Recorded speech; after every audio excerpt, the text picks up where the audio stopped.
Les amis, bienvenue, j'espère que vous allez tous très bien, très content de vous retrouver pour une nouvelle vidéo. Et pour une vidéo où on va parler de Lille, le LOSC dont on parle pas assez souvent sur la chaîne, pourtant il y a régulièrement de la matière, pas plus tard qu'hier, avec cette victoire acquise à Séville 2-1. C'est pas un match que j'ai vu en direct, mais après avoir constaté le résultat probant qui en plus replace Lille dans la course au huitième de finale de Ligue des Champions, ils n'étaient pas nécessairement écartés de cette course, mais là ils sont en bonne posture. Bon, après avoir constaté le résultat, je me le suis fait ce matin, il y a quelques minutes là. J'ai regardé le match et j'ai pas mal de choses à en dire. On va d'abord parler de la partie en elle-même, ce qu'il s'est dessiné comme physionomie, comme scénario, qu'est-ce qu'on peut en retirer, et ensuite se pencher sur la question de la suite, est-ce que ça sera suffisant pour accéder à ces huitièmes de finale de Ligue des Champions, ce qui serait vraiment une belle performance côté lillois. Donc on est parti sur le match, en gros, moi ce que j'ai trouvé d'abord c'est sur le tout début de partie, peut-être que j'étais influencé par le fait que je connaissais le résultat, mais j'ai trouvé un bon début de partie. Sur les 5-10 premières minutes à peu près, il me semblait y avoir les ingrédients nécessaires pour faire un bon match de Ligue des Champions. L'intensité, l'agressivité, un peu de courage aussi, un petit peu de prise d'initiative individuelle, même si ça montera crescendo. J'ai vu par exemple Ikoné, même si sa deuxième partie de première période n'est pas excellente, sur le tout début de match a pris des risques, a été assez juste techniquement, assez dynamique. Enfin, c'est un des joueurs que j'ai senti le mieux en jambes. Le plus galopant et on va dire énergique. Simplement ses crochets intérieurs, même si ensuite peut-être que c'était pour remettre derrière, ça sentait qu'il était en jambes. Donc ça m'a bien plu sur les 5-10 premières minutes, comme j'ai dit, bon niveau d'intensité, d'agressivité, pas beaucoup d'espace laissé à Séville, et quelques moments de qualité individuelle, comme on a dit, les bonnes prises de balles d'Ikoné, qui étaient assez dynamiques. Maintenant, collectivement, le problème, c'est que c'était quand même assez pauvre sur le jeu positionnel, notamment sur cette première demi-heure. C'était très en U, en fait. Des circuits pas extrêmement audacieux, pas beaucoup de jeu intérieur.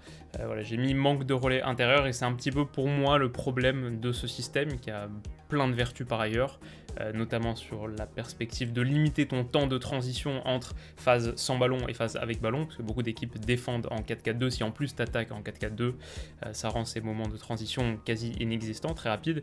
Mais le problème peut-être que c'est sur le jeu positionnel, ça t'offre pas beaucoup de triangles de passe, c'est pas un système extrêmement dynamique, et par exemple pour Lille qui est sur un 4-4-2/4-2-2-2 avec ses milieux latéraux qui sont collés le long de la ligne de touche et assez hauts sur le terrain, si tu as deux milieux centraux, deux milieux latéraux qui sont un peu collés le long de la ligne de touche et deux buteurs qui, David comme Weah, restaient positionnés assez haut, ça fait que tu as ce gros espace à l'intérieur du jeu qui est un peu vide. Il manque peut-être un joueur qui décroche, un numéro 10 de 4-2-3-1.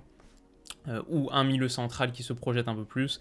Je sais pas, il manquait quelque chose, mais il n'y avait pas beaucoup de jeux interlignes qui étaient trouvés sur ces 30 premières minutes avec ballon, et ça donnait lieu à un jeu positionnel assez pauvre, circuit en U, répété, un petit peu trop répété, mais au moins l'intensité était là, l'envie était là, et ça a permis aux Lillois d'exister via des ballons récupérés dans des zones médianes ou hautes, via des duels gagnés aussi, et via de la percussion sur les côtés. Alors les chiffres sont assez éloquents de ce point de vue, sur le pur aspect tactique, ces ballons récupérés médian, haut, ça a donné lieu à quelques occasions, mais si on parle vraiment de l'intensité, l'agressivité, les duels remportés et la percussion sur les côtés, par exemple en première période, sur la période dont on était en train de parler, ces 45 premières minutes, Lille tente 14 dribbles, Séville en tente 10, donc quasiment le même nombre de dribbles tentés, mais Lille en passe 11 sur les 14, alors que Séville en passe seulement 3 sur les 10. Ça souligne à quel point Lille était relativement percutant, bien inspiré sur les flancs. Par exemple, sur cette première période, il y a 4 dribbles réussis pour Bamba et 3 pour Ikoné, donc ok. Mais aussi à quel point ils ont remporté leur duel défensif. Si Séville ne passe que 3 dribbles sur 10, c'est parce que les joueurs défensifs, sur la phase sans ballon, les duels ont été globalement remportés par les Lillois. Ça, j'ai trouvé ça très positif et ça se voyait. Vraiment, c'était assez flagrant. Le bon niveau d'intensité et le bon état d'esprit pour un match de Ligue des Champions joué à l'extérieur, où il fallait accrocher au moins un point et vraisemblablement plutôt 3. Donc voilà, sans voir un jeu positionnel particulièrement abouti, j'ai vu du courage et j'ai vu de l'intensité, une réponse au niveau Ligue des Champions, et une réponse qui a permis à Lille de monter en puissance dans le match. Je pense que vraiment chaque tranche de 10 minutes, au moins jusqu'à l'heure de jeu, chaque tranche de 10 minutes était meilleure que la précédente, avec bien sûr le point culminant peut-être cette tranche de 10 minutes, fin de première période, début de seconde période, de la 40 à la 50e on va dire, où 2 buts consécutifs sont inscrits, et ça a permis à Lille finalement de remporter un match où Lille n'avait pas déclenché le moindre tir, dans lequel Lille n'avait pas déclenché le moindre tir avant la 34e minute. Donc non seulement ils remportent ce match, mais en plus ils sont à 0 tir au bout de 34 minutes, je crois que Séville en a 3 ou 4 en face. Ils finissent pourtant le match avec plus de tirs que Séville, je crois que c'est 12 à 11 ou 11 à 10, quelque chose comme ça. Donc voilà, tout ça pour dire que sur la partie, physionomie de la partie, moi j'ai vraiment aimé ce match crescendo, pas très brillant, mais courageux et engagé, un match de Ligue des Champions. Donc voilà, c'est ce que j'ai mis un peu dans mes tops et flops. On va parler de quelques performances individuelles, mais mon gros top, c'est vraiment la mentalité. Dans un match que vraisemblablement t'allais pas dominer techniquement, que t'allais pas écraser de maîtrise, il fallait répondre présent dans l'engagement et dans la conviction.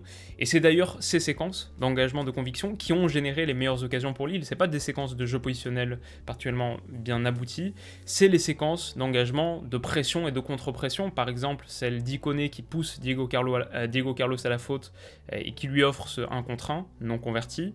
Mais aussi le but du 2-1 où c'est Celik qui surgit devant Ocampos sur à nouveau un ballon un peu raté, un dégagement pas très bien assuré de Diego Carlos, mais c'est son positionnement haut, son agressivité, sa conviction qui lui permet de récupérer le ballon et de donner une seconde chance à cette action, d'initier le mouvement, le second mouvement qui amènera donc le but du 2-1. Voilà, c'est sur ces moments de pression, de contre-pression et de duel remporté dans la moitié de terrain adverse que Lille sait générer ses meilleures occasions. Donc ça, c'était quelque part la conséquence positive de la mentalité, c'était la déclinaison sur le terrain de cette mentalité, mais en plus, il fallait une réponse mentale forte quand tu prends le premier but du match sur une séquence qui est quand même assez malheureuse, un tacle un peu billard. Bon, c'est dommage, surtout que le début de match est plutôt réussi. Tu pouvais sombrer un petit peu mentalement. Quand donc tu prends ce but sur une situation un peu malheureuse, qu'on te refuse un penalty de manière incompréhensible, que tu es à l'extérieur, que tu n'as pas beaucoup d'expérience non plus de ces rencontres calibre Ligue des Champions. Dans l'effectif, il n'y a pas beaucoup de gars qui ont joué des matchs de ce type. La réaction, je la trouve forte. Et peut-être que pour finir sur toute cette idée, si Lille, et je pense que c'est le cas, se cherche une identité en Coupe d'Europe, on n'est pas sur une équipe qui a vraiment emballé ces Coupes d'Europe récemment, à part le succès au San Siro. Bon, les 2 succès à San Siro récemment, l'année dernière en Europa League, peut-être l'année d'avant, mais je crois l'année dernière. Et bien sûr, il y a une dizaine d'années avec Mathieu Bodmer, Kader Keita entre autres. Bon, si Lille se cherche une identité en Coupe d'Europe, peut-être que ce tempérament hargneux, cette agressivité et ce côté un peu dog, peut-être qu'il y a quelque chose sur lequel bâtir ton identité ici. Ça convient peut-être assez bien au tempérament du club. Voilà, ça je trouvais ça important. Et puis ensuite sur les autres top, les performances individuelles vraiment notables, Bamba et Ikoné, je pense, qui finissent le match à 5 dribbles réussis chacun, pas mal. Il n'y a aucun autre joueur sur la pelouse qui en réussit plus de 3, donc Lille et Séville confondus. 5 dribbles réussis chacun. Je dirais Jonathan David aussi, assez précis et juste dans une zone qui n'est pas évidente à animer. Ok. J'aime beaucoup Renato Sanchez, mais pour le coup, pas son meilleur match hier soir. Je mettrais plutôt André, s'il fallait distinguer un des 2 joueurs du milieu de terrain. Je mettrais plutôt Benjamin André avec beaucoup de ballons grattés. Ballons récupérés en seconde lame, quand on parlait de la contre-pression, notamment en première période, qui ont fait beaucoup de bien. Sur les stats aussi, il a 9 tacles tentés, c'est énorme, 7 réussis en plus, 5 duels aériens remportés, alors qu'il n'a pas le plus grand des gabarits. Vraiment pas mal le match de Benjamin André, m'a beaucoup plu. Et puis ensuite, je pense que je mettrais la ligne de 4 dans son ensemble. Alors Renildo, il m'a bien fait rire sur le match, c'est pas toujours très académique, mais hier ça a bien fonctionné, très bien fonctionné même, il y a 8 tacles tentés, 8 tacles réussis. Fonté, globalement assez patron, un peu pris de vitesse en tout début de match par Ocampos, peut-être vous vous en souvenez sur le côté gauche, incursion surface, mais il revient bien avec un tacle glissé assez assuré, faut pas se tromper dans cette zone. Et il y a aussi quelques minutes plus tard, c'est sur un ballon un peu centré de Séville, Ocampos qui fait une tête de remise, et attention, ça peut arriver sur un gars au second poteau, mais Fonté s'interpose, coupe la liaison aérienne, et ça aussi, il l'a bien fait, bon, c'est un super défenseur, il était pas mal hier. Mais dans l'ensemble, la ligne de 4 a été bonne. Si on parle de Fonté, il faut aussi parler de Celik, qui a fait beaucoup de bien sur son côté. Je crois qu'il a 5 tacles et 3 dribbles. Donc que ce soit sur l'apport offensif, à l'image de son apport sur le but du 2-1, mais défensivement aussi, bon match de Celik, et ça fait plaisir. Donc ça c'est pour les tops. Pour les petits flops, on va dire l'erreur de Gerbic sur le but du 1-0 pour Séville, elle coûte un peu, elle te met dans une mauvaise posture, et moi je dois avouer que quand je vois Lille prendre le premier but, si je savais pas que Lille allait derrière l'emporter, j'aurais pas donné beaucoup d'espoir, j'aurais peut-être éteint ma télé, parce que ce Lille qui nous a pas souvent offert de scénarios rocambolesques en Coupe d'Europe, qui nous a pas souvent offert de victoires en Coupe d'Europe, les voir revenir là à 1-0, ça aurait été difficile, et s'il n'y avait pas cette erreur de main de Gerbic, bon, t'aurais pu être plus longtemps à 0-0. Au final, ça leur a pas trop coûté. Mais voilà, Gerbic fait pas le meilleur match. Et puis côté Séville, il y en a beaucoup. Delaney qui est en dessous de tout. Des fautes grossières. Diego Carlos, pas fameux. Alors, des choses bonnes et des choses beaucoup moins bonnes. Des passes ratées. Bon, il est fautif sur le 1 contre 1 d'Ikoné. Et il est fautif sur le 2-1 aussi. Et puis Rafa Mir qu'on n'a pas vu du tout. Mais le gros flop de la rencontre, c'est bien sûr l'arbitrage qui est catastrophique. Le penalty oublié, c'est presque même pas le truc le plus grave. Si bien sûr ça l'est, mais juste la tenue de match dans son ensemble, c'est... Bon, avec Eric Carrière au commentaire, parce que je l'ai écouté j'ai regardé le match sur le replay de Canal, on passait un moment assez comique. Mais je suis pas sûr qu'on revoie cet arbitre souvent en Ligue des Champions. Donc voilà en gros pour les tops, les flops. Mon avis par rapport à la question qu'on se pose, est-ce que Lille peut aller rallier les huitièmes de finale de Ligue des Champions, c'est qu'avec ce que j'ai vu hier, même si niveau jeu, niveau terrain, il y a encore une grosse marge de progression, je suis plutôt rassuré par ce que j'ai vu. Je me suis mis un Lille qui a tenu tête dans la bagarre, qui a su rebondir, à la fois sur le plan individuel, un rebond comme celui d'Ikoné dans le match par exemple, qui rate une grosse occasion, qui autour de la demi-heure de jeu commence à être moins précis techniquement, et qui pourtant marque le but du 2-1 et sort une belle prestation. Ça c'est un rebond individuel, mais il y a aussi le rebond collectif dans son ensemble, après l'injustice, après la frustration, aller remporter ce match à l'extérieur alors que t'as pas un gros passif en Coupe d'Europe, pas mal, bien aimé cette réaction. Pour moi, tout ça, c'est de bon augure, surtout que sur le plan comptable, Lille a fait l'excellente opération de la soirée. Ils prennent la seconde place du groupe, et maintenant, tu as réception de Salzbourg et déplacement à Wolfsburg. Alors, ça va pas être évident, bien sûr, c'est la Ligue des Champions, mais dans cette compétition, en C1, c'est quand même pas mal d'avoir ton destin entre tes mains à 2 journées de la fin, et que les deux adversaires que tu rencontres, voilà, c'est pas le Real Madrid et Liverpool, ou le Bayern, ou Chelsea, ou que sais-je, c'est deux adversaires qui sont quand même plutôt calibre Europa League. Même si j'aime beaucoup le Salzbourg, mais je veux dire que c'est plutôt calibre Europa League, et si à 2 journées de la fin, tu peux être deuxième de ton groupe avec deux adversaires calibre Europa League, t'es quand même en bonne posture, et c'est positif pour le LOSC. Tu peux difficilement demander mieux, en sachant en plus que Séville va sans doute continuer à jouer les troubles faits, voire peut-être un peu plus dans ce groupe.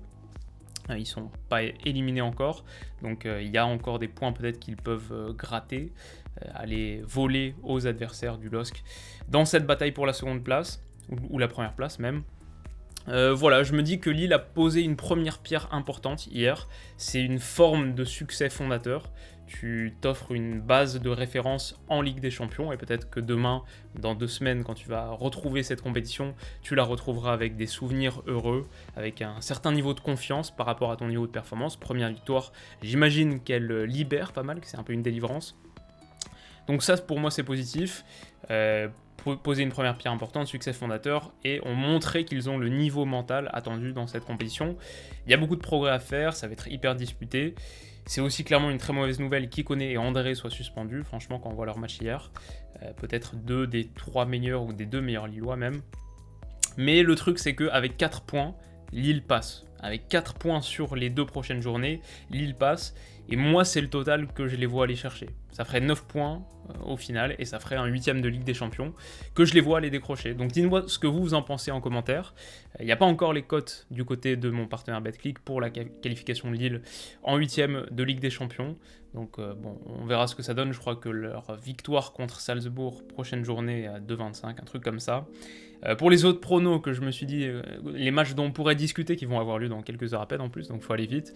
Il y a Leipzig-PSG ce soir, la cote du PSG à 2,30 quand même, quand on a vu à quel point ils ont rebondi contre un Leipzig qui n'était pas hyper emballant non plus au Parc des Princes. C'est Leipzig 2,88, nul 3,75, PSG 2,30. Et Alors, je sais pas à quel point j'irai dessus, mais j'ai un peu flashé sur le Dortmund-Ajax, parce qu'on a quand même un Ajax qui a mis 4-0 à Dortmund il y a quelques semaines, et un Dortmund sans Haaland, et l'Ajax est pourtant à 2,55. Alors bien sûr, le Signal Iduna Park, bien sûr la configuration, en plus ils ont déjà 9 points, donc ils sont en ballottage très favorable, ils n'ont pas nécessairement besoin d'aller accrocher les 3 points en Allemagne, mais bon voilà, si vous partiez sur un combiné PSG plus Ajax, ça ferait quelque chose à 5,87, personnellement je vais pas le tenter, mais côté Dortmund-Ajax, je jetterai quand même un petit coup d'œil. Voilà, dites-moi ce que vous en pensez en commentaire. Si vous voulez miser sur BetClick, si toute cette partie vous intéresse, vous le savez, vous avez 100 € offerts sur BetClick avec le code promo Willou, si vous utilisez le code à l'inscription, 100 € offerts et une belle commission que je touche à chaque utilisation qui m'aide beaucoup.